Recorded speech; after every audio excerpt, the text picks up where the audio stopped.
नमस्कार दोस्तों, अंश म्यूजिक क्लासेज में आप सभी का हार्दिक स्वागत है। मैं आशा करता हूं कि आप सभी अच्छे होंगे। दोस्तों, जैसा कि आप जानते हैं कि हम Mahatma Gandhi Kashi Vidyapith entrance paper 2022 master of music का पेपर सॉल्व कर रहे हैं, जो अभी कुछ दिन पहले ही हुआ है। इसका आज पार्ट 2 है, ठीक है।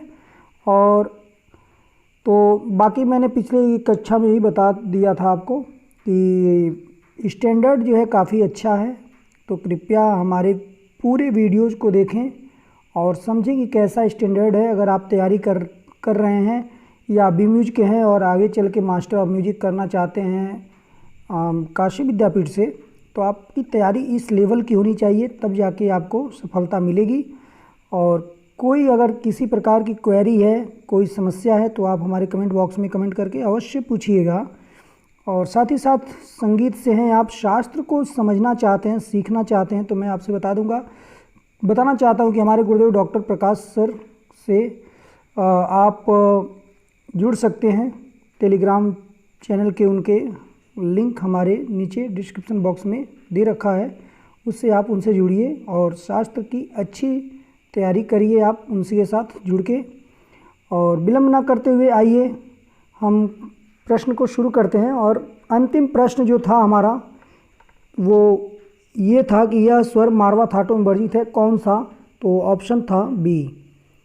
कृपया आपको अगर वीडियो मेरे पसंद आते हैं तो आप चैनल को ज़्यादा से ज़्यादा लाइक करिए, शेयर करिए, साथ ही सब्सक्राइब करना ना भूलें और अप्रिशिएट करें, ताकि हम कुछ और अच्छा कर पाएँ। वीडियो को पूरा देखिए, फॉरवर्ड ना करें, भगाएं ना, आप वीडियो को पूरा देखिए, बहुत अच्छा होने वाला है।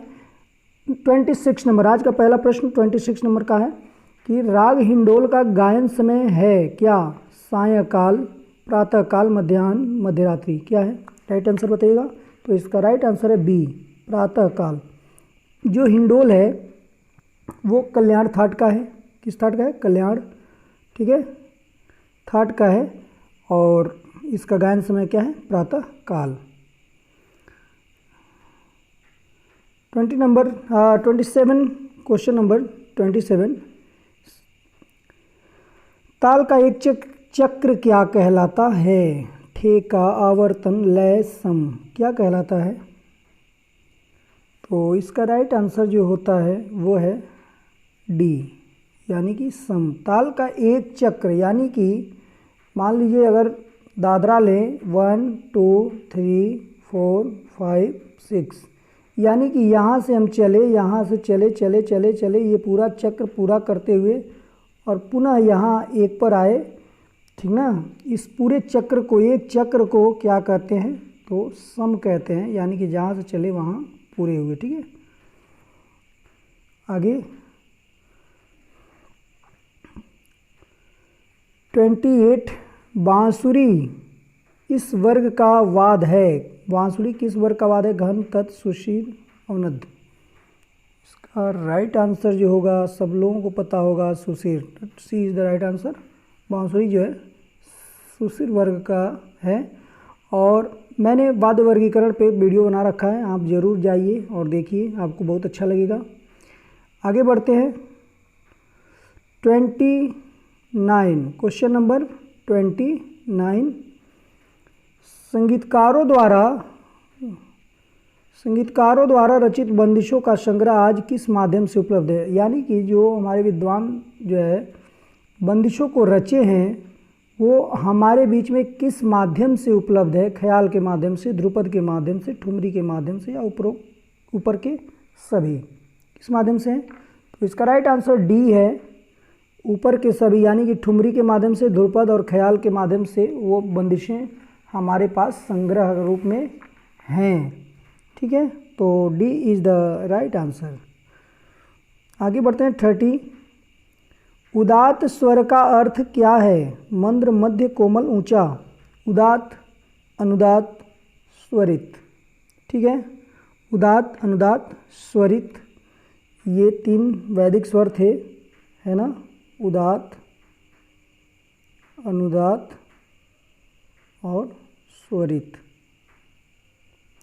उदात्त का मतलब होता था ऊंचा, ठीक है ना, ऊंचा। अनुदात का मतलब होता था नीचा, स्वरित का मतलब होता था समाहार, ठीक ना। ऊंचा यानी कि इसके अंतर्गत आता था आपका कौन सा स्वर, ग और नी। और अनुदात मतलब नीचा यानी कि रेधा। और समाहार का मतलब हुआ था सा, म और प, ठीक है। तो इसका राइट आंसर जो है वो डी है, ऊंचा।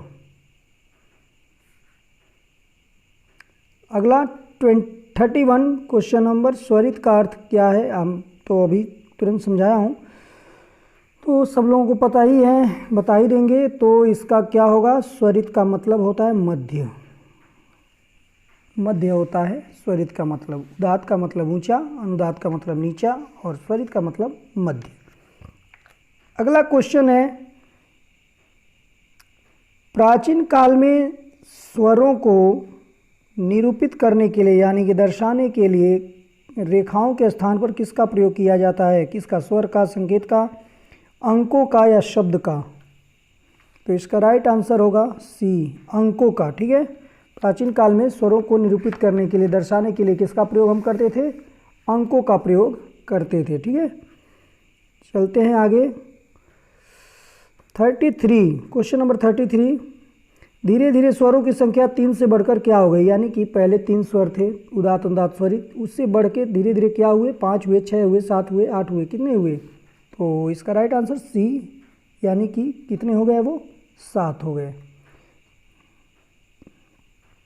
34 स्वरों को निरूपित करने के लिए, दर्शाने के लिए रेखाओं और संख्याओं के स्थान पर किसका प्रयोग किया जाता था, यानी कि स्वरों को निरूपित करने के लिए रेखाओं और संख्याओं के स्थान पर किसका प्रयोग किया जाता था, शब्दों का, अक्षर का, संकेत का, शब्द और अक्षर दोनों का। तो शब्द और अक्षर दोनों का, D is the right answer. 35 Bharat मुनि ने अपने किस ग्रंथ में स्वरों का प्रतिनिधित्व करने के लिए षड्ज ऋषभ का प्रयोग किया।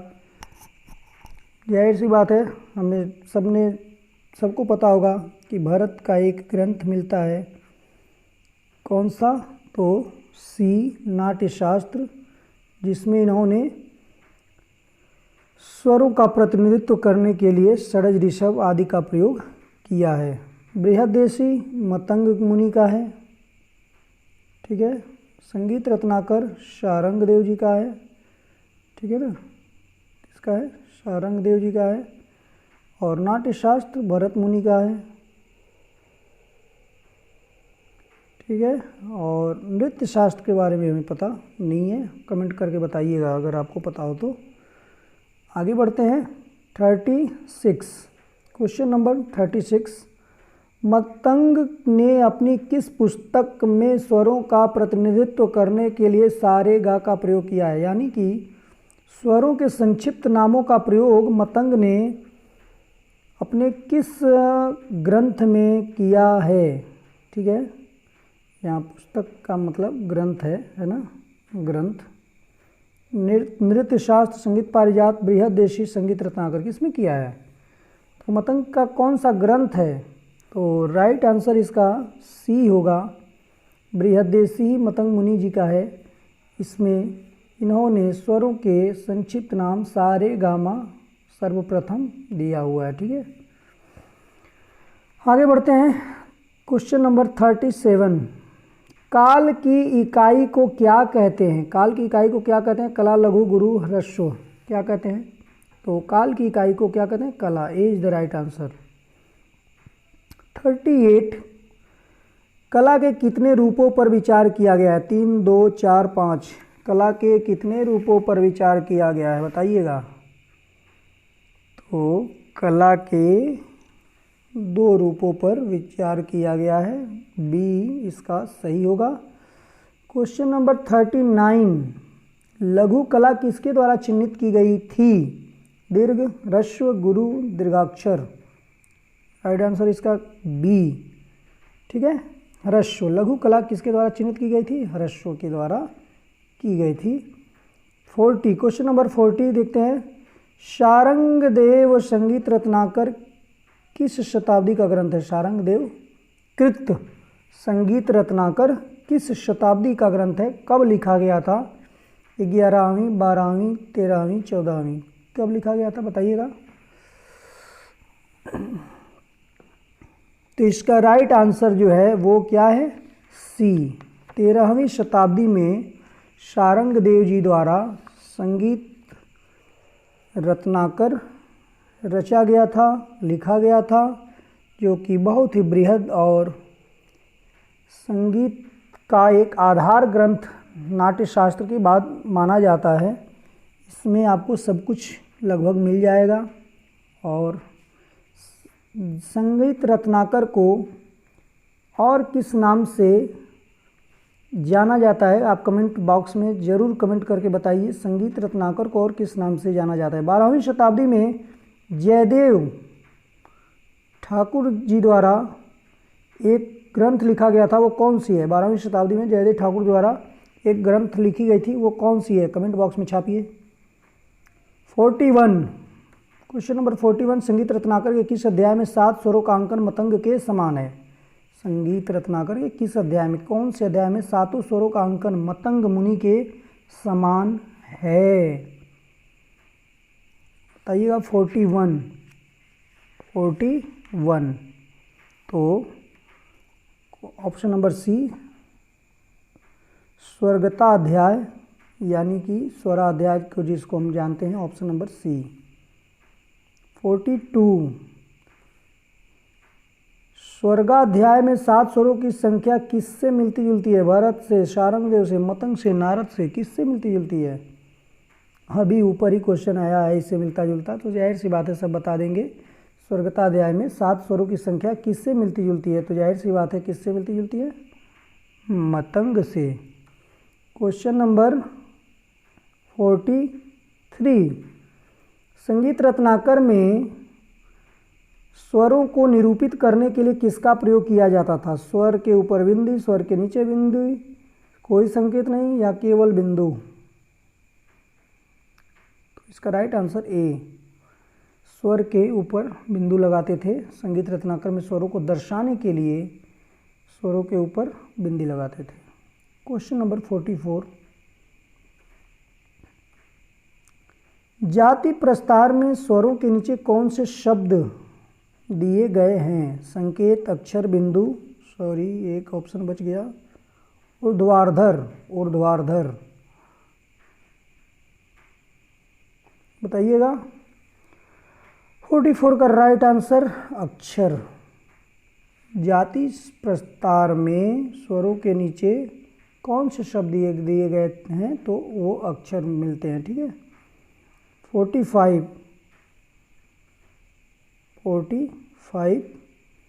हिंदुस्तानी संगीत पद्धति क्रमिक पुस्तक मालिका के नाम से प्रकाशित पुस्तकों में स्वरलिपि पद्धति का प्रयोग किसने किया?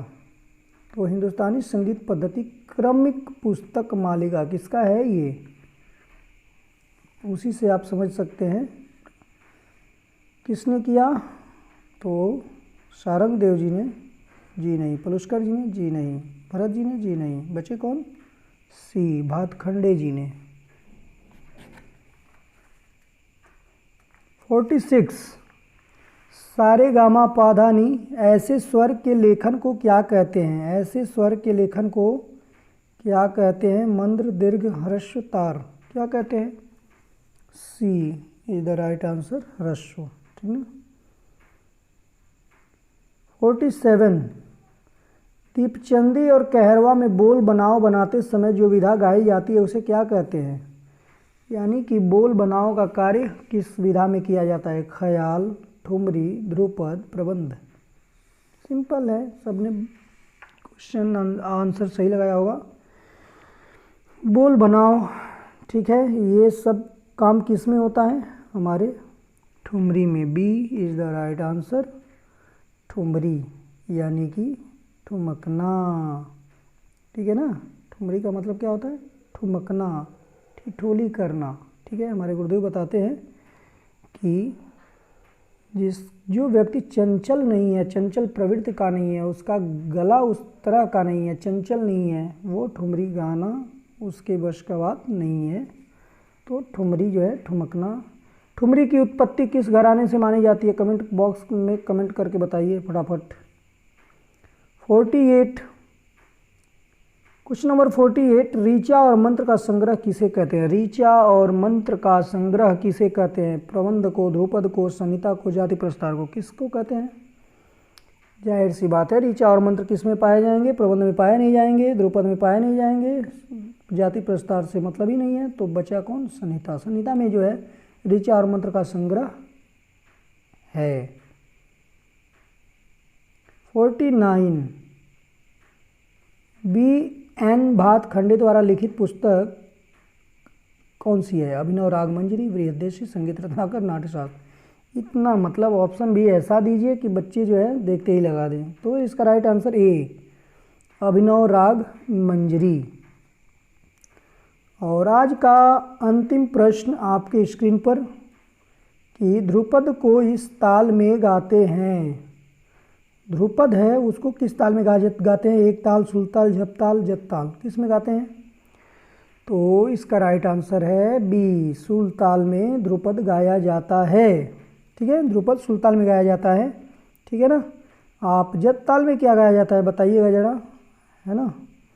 और जप ताल में गाने को एक गायन शैली आता है शायद सादरा जो है, जिसको 10 मात्रे में जप ताल में भी गाया जाता है। ठीक है, तो ये रहे 50 प्रश्न, यानी कि पहले क्लास में 25 और दूसरी क्लास में 25, टोटल हम 50 कर चुके हैं। 50 क्वेश्चन और हमें देखने हैं। तो वीडियो को कृपया आप पूरा देखिए। अच्छा लगे तो कमेंट, लाइक, शेयर, सब्सक्राइब करना ना भूलिए। बेल आइकन को अवश्य दबाइए ताकि हर रोज़ आपको नए वीडियोज हमारे प्राप्त होते रहें। और कैसा लग रहा है ज़रूर आप कमेंट करके बताइएगा। Thank you, thank you, thank you.